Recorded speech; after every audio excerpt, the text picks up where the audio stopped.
RJD శాసనసభాపక్ష నేతగా తేజస్వి యాదవ్ ఎన్నికయ్యారు. కేవలం 25 సీట్లలోనే పార్టీ గెలిచినప్పటికీ తేజస్వి నాయకత్వం వైపు లాలు మొగ్గు చూపించారు. ఎన్నికల ఫలితాలు నమ్మశక్యంగా లేవన్నారు లాలు.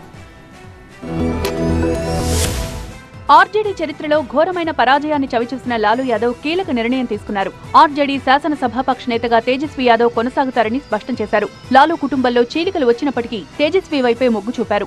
పాట్నాలో ఆర్జేడీ శాసనసభాపక్ష సమావేశంలో తేజస్వి యాదవ్ ను ఏకగ్రీవంగా ఎన్నుకున్నారు. తేజస్వి తీరుపై లాలు కూతుళ్లు తీవ్ర ఆగ్రహంతో ఉన్నారు. వాళ్లంతా లాలు ఇంటి నుంచి వెళ్లిపారు. లాలు కూతురు రోహిణి ఆచార్య తేజస్వి తీరుపై మండిపడ్డారు. కూతుళ్లంతా తీవ్రంగా వ్యతిరేకించినప్పటికీ ఆర్జేడీని ముందుకు నడిపించే సత్తా తేజస్వికే ఉందన్న అభిప్రాయాన్ని లాలు వ్యక్తం చేశారు. ఇప్పటికే తన నాయకత్వాన్ని తేజస్వి యాదవ్ నిరూపించుకున్నారని, ఒక్క ఓటమితో కుంగిపోవాల్సిన అవసరం లేదన్నారు. అసెంబ్లీ ఎన్నికల ఓటమిపై ప్రతి సీటు నుంచి వివరాలు తెప్పించుకున్నామని, ఓటమి నమ్మశక్యంగా లేదన్నారు లాలు యాదవ్. తేజస్వి యాదవ్ నాయకత్వంలో ఆర్జేడీ నేతలు పనిచేయాలని లాలు యాదవ్ సూచించారు. బీహార్ అసెంబ్లీ ఎన్నికల్లో ఆర్జేడీకి కేవలం 25 సీట్లు మాత్రమే లభించాయి. రాఘేపూర్ సీట్ నుంచి అతి కష్టం మీద గెలిచారు తేజస్వి యాదవ్. కుటుంబ సభ్యుల నుంచి తీవ్ర వ్యతిరేకత వ్యక్తమైనప్పటికీ తేజస్వి యాదవ్ వైపే ఆయన మొగ్గు చూపడం ప్రాధాన్యతను సంతరించుకుంది.